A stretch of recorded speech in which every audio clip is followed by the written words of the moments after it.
pulando aqui. Bom, colegas, primeiro, dizendo a nossa alegria dessa primeira reunião da nossa coordenação nacional, juntamente com os membros da equipe. Então, eu vou fazer uma introdução de como a Profib, quando nasce, levantando um pouco o aspecto histórico, mas também contextualizando do ponto de vista político, também contextualizando a filosofia do ponto de vista político. Primeiro que eu vou partir da premissa que todo mundo sabe, que todo mundo já ouviu falar, que é a célebre tese 11 do Karl Marx, com o Feuerbach, onde grande parte do debate que ele teve, né, ele dizia o seguinte, a formulação dele era o seguinte, de que os filósofos, né, se preocupavam, tinham apenas em interpretar o mundo de formas diferentes ou de diferentes maneiras. O que importa, o que é fundamental, não é só interpretar, mas o fundamental é transformá-lo. Né? Isso foi no debate da ideologia alemã. E esse debate é um debate que, até hoje, o Marx está absolutamente presente nessas elaborações. É claro que hoje nós precisamos discutir a filosofia no contexto da sua praxis, não só a filosofia no contexto da sua percepção ou de um materialismo contemplativo, como era o que Marx apresentava a sua crítica, ele apresentava a sua crítica contra as teses de Feuerbach, era exatamente contra o materialismo contemplativo, né? Precisamos levar em consideração não só essa condição de contemplar, mas a condição da praxis humana no sentido de interpretar o mundo, ao invés de, né, só ficar, né, constatando, justificando, naturalizando, enfim. Então, esse debate é um debate que nos leva à compreensão muito mais profunda do que nós podemos entender da filosofia. Porque a filosofia, via de regra, como nós ensinamos, aprendemos também, essa ideia de filosofia, de amor ao conhecimento e sabedoria. Mas que amor? Mas que sabedoria? Mas que conhecimento? Então, isso passa a ser como jargões permanentes que perspassam sem questionamento na cabeça de todos nós. E aí eu levanto aqui no Brasil, para a gente situar esse debate, primeiro de como se organiza a educação no país e dentro dessa organização da educação, aonde que a filosofia se localiza.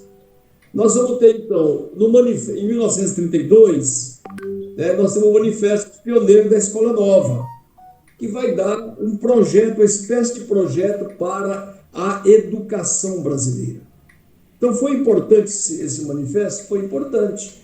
Né? Foi importante ao ponto que, de 1937 a 45, no governo de Getúlio Vargas, ele cria o Ministério da Educação, e na ocasião não era só o Ministério da Educação, era o Ministério da Educação e Saúde Pública, para a gente ver como que as coisas, né, ainda estavam num processo embrionário. Mas já em 46, isso eu falei de Getúlio, 37 a 45, né, que ele cria o Ministério da Educação e Saúde Pública. Mas em 46 nós já vamos ter, digamos assim, o início de uma lei de diretriz básica da educação, que vai iniciar em 61, que é a Lei 4.024, 61. E olha que coisa interessante, nessa lei já consta a obrigatoriedade do ensino de filosofia e sociologia. Já está previsto isso. Aí nós vamos ter, a triste memória nossa, nós vamos ter o golpe de 64, né? E a filosofia, a sociologia, esse caráter crítico da sociedade, ele é deixado de lado, ele é simplesmente ignorado ou então tratado de forma a ser substituído, né? A ser substituído por outros conteúdos dos quais nós já conhecemos. E em 1968, foi retirado, a partir da Lei 5692/71, foi retirado, né, dos vestibulares conteúdos ou perguntas relacionadas a essa questão. Na década de 80 aparece a filosofia como optativa, e aí eles introduzem como sistemática deles ao SPB, o SPB, né, para poder tentar doutrinar do ponto de vista do conteúdo militar. Mas em 96, nós vamos ter a LDB 93, 94, a lei, né, barra 96, que é o seu artigo 36, fala de domínios do conhecimento, ou seja, o conhecimento enquanto temas transversais, ou transversal de uma maneira geral. Eu estou colocando isso porque tem um histórico, tem um fundamento, tem momentos onde a filosofia, ela, enquanto esse instrumento que nós conhecemos, ele aparece de forma objetiva, mas também da mesma forma que ele é suprimido, né? Mas aí nós temos um fato novo, que foi, para mim, primeiro fato novo para mim, no dia 7 de julho de 2006, no Conselho Nacional de Educação, na Câmara Baixa, nós fomos lá em ônibus, em manifestação por todo o Brasil, né? Tínhamos 300 pessoas mais ou menos naquele plenário, aonde foi anunciado a obrigatoriedade do ensino de filosofia e sociologia na famosa Resolução 4/2006. Essa resolução foi importante, mas como não tinha um caráter legal, de lei, não tinha um papel legal, os estados também não interpretavam. Por exemplo, em São Paulo, dizia que a sociologia e a filosofia era obrigatória. Portanto, o PSDB, os intelectuais do PSDB perderam essa batalha. Mas aqui, o que eles fizeram para compensar? Eles fizeram os cadernos de filosofia, de sociologia e das outras disciplinas, no sentido de retomar a filosofia na perspectiva deles, no conteúdo deles. Esses caderninhos foram famosos, principalmente aqui em São Paulo, que nós conhecemos muito bem, assim como tiveram em outros lugares. Bom, isso foi em 2006. Nos dias 22 a 24 de julho de 2007, no Parque AMB, aqui em São Paulo, teve o primeiro encontro de filosofia e sociologia e surge nesse dia o que nós chamamos Coletivo Nacional de Filosofia. Esse encontro foi um encontro tenso, tinha mais ou menos 600 sindicalistas, professores sindicalistas de todo o Brasil. Foi um encontro tenso, eu estive lá, eu e outros companheiros estivemos lá nesse debate, e neste debate nós apresentamos, né, mesmo enfrentando manobras e mais manobras, nós apresentamos a necessidade, porque até então nós não tínhamos uma entidade para dialogar, para representar esses professores, fruto dessas batalhas que nós fizemos, inclusive indo no MEC, né, no Ministério da Educação. Não tinha uma entidade, a única entidade que tinha naquela ocasião era o POF, mas era da pós-graduação. E esses professores da escola pública não tinham, digamos assim, um campo de reflexão organizada. E aqui no AMB, portanto, foi um momento que nós percebemos que daria para poder apresentar esse debate de forma que pudesse estabelecer esse diálogo nacionalmente. Esse encontro, nesse coletivo, eu me lembro que foi dividido no AMB ali, que cabe, né, milhares de pessoas, foi dividido a sala para filosofia e para sociologia. E na sala de filosofia nós distribuímos um boletim, um panfleto falando da importância da organização e, portanto, é aqui que nós simbolicamente cravamos a primeira iniciativa de surgimento da Profib. Ou seja, não foi por uma vaidade intelectual, não foi por uma vaidade acadêmica, mas foi a partir da luta concreta de um povo que estavam operando uma luta e um projeto objetivo, que era o projeto da filosofia e da sociologia no Brasil. Então foi um marco importante. Simbolicamente, nós reconhecemos como o nascedor, esse Coletivo Nacional de Filosofia, como um marco que, digamos assim, colocou para o conjunto dos 200 professores que tinham nessa sala a importância de nos organizarmos. E ali saímos organizados esse coletivo.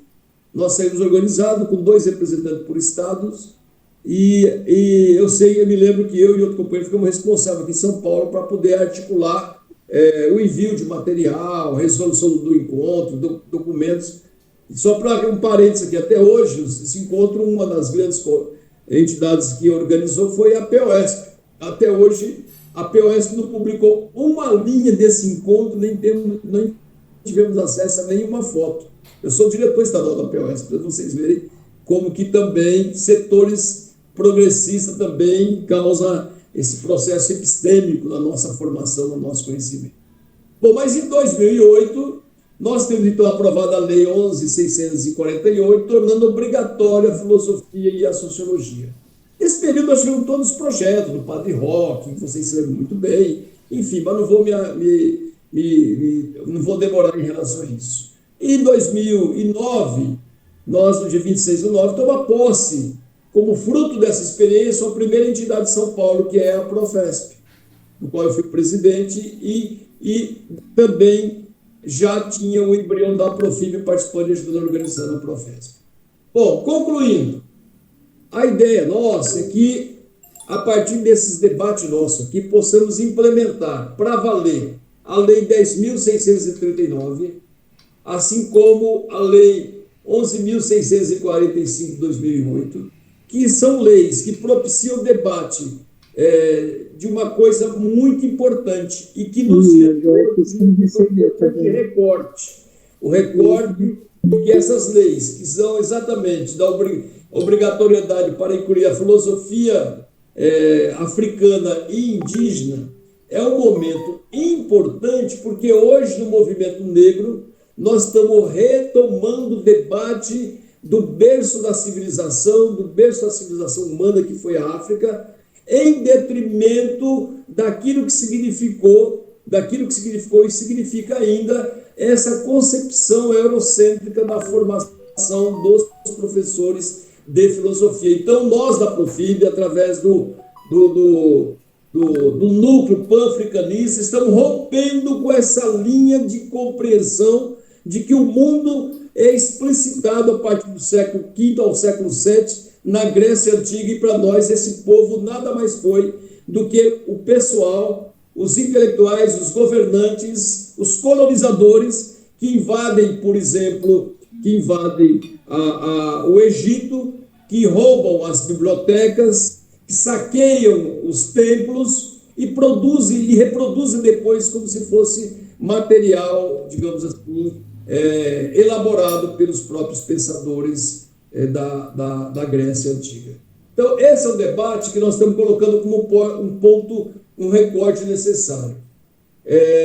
Nós também precisamos agora, para ir concluindo, retomar a filosofia e a sociologia, na medida em que eu estou sugerindo que a gente paute no próxima reunião nossa, se o primeiro encontro nacional de filosofia e sociologia realizado no AMB, se ele teve um papel importante para poder garantir nessa luta conjunta a obrigatoriedade da filosofia e da sociologia, neste momento seria oportuno, pertinente, de que, através de outras entidades da filosofia e da sociologia, podemos chamar o segundo encontro nacional de professores de filosofia e de sociologia, considerando que recentemente nós temos feito uma polêmica importante que atingiu mais de 16 estados, lutando para que haja o reconhecimento da disciplina de filosofia, pelo menos 2 horas aulas por cada série do ensino, e nós queremos também a partir do ensino fundamental.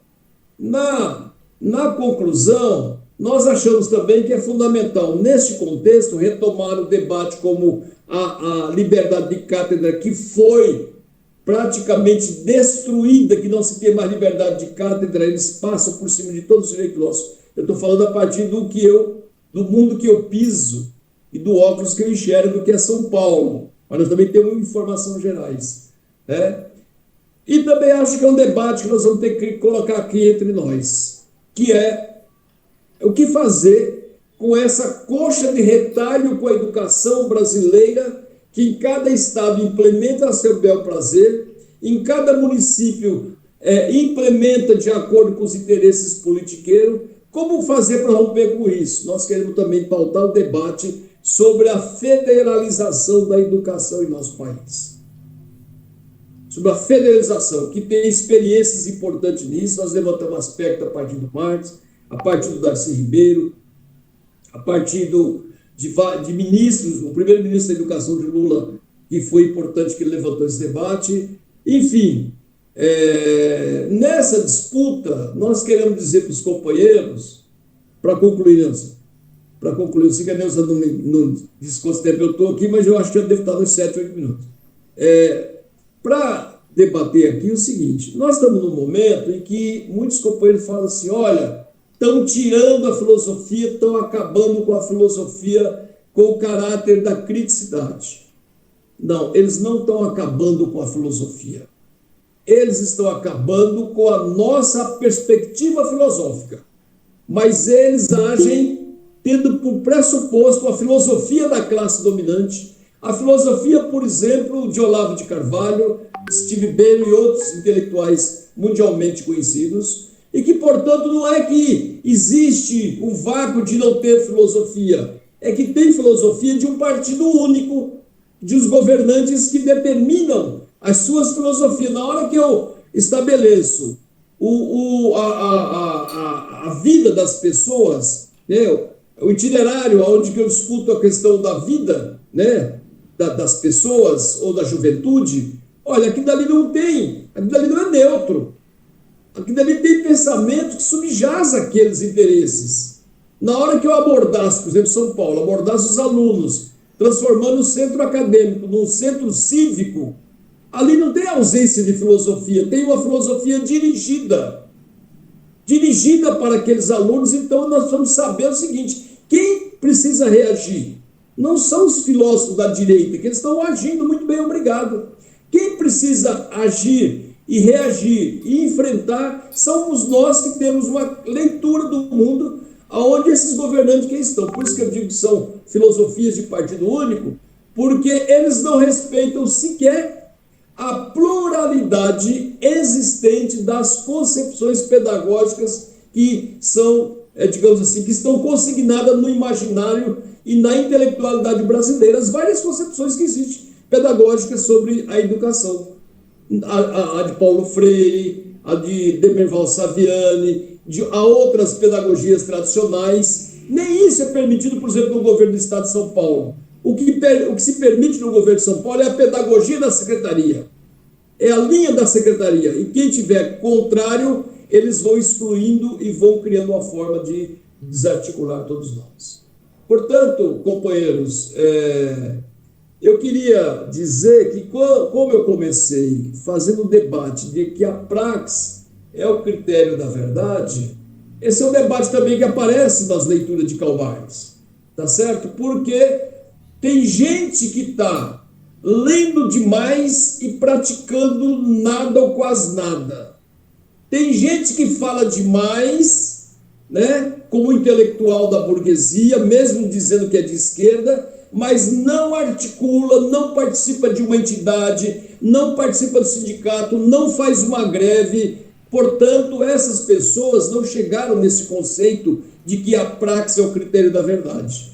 Eles estão, no mínimo, praticando uma linha pedagógica que é apresentada cotidianamente dentro do seu campo de conforto. E nós achamos que isso está longe de sermos filósofos que busquem transformar o mundo.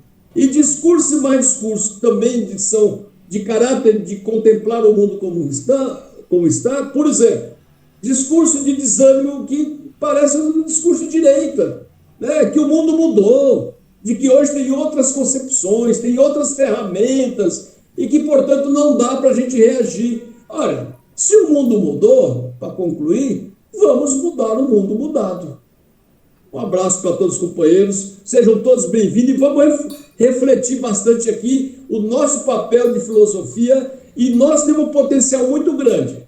Se nós organizarmos essa coordenação nacional, fortalecer as entidades no campo da filosofia. A filosofia serve para tudo, viu? Principalmente para fazer a revolução da nossa classe. Obrigado. Boa tarde.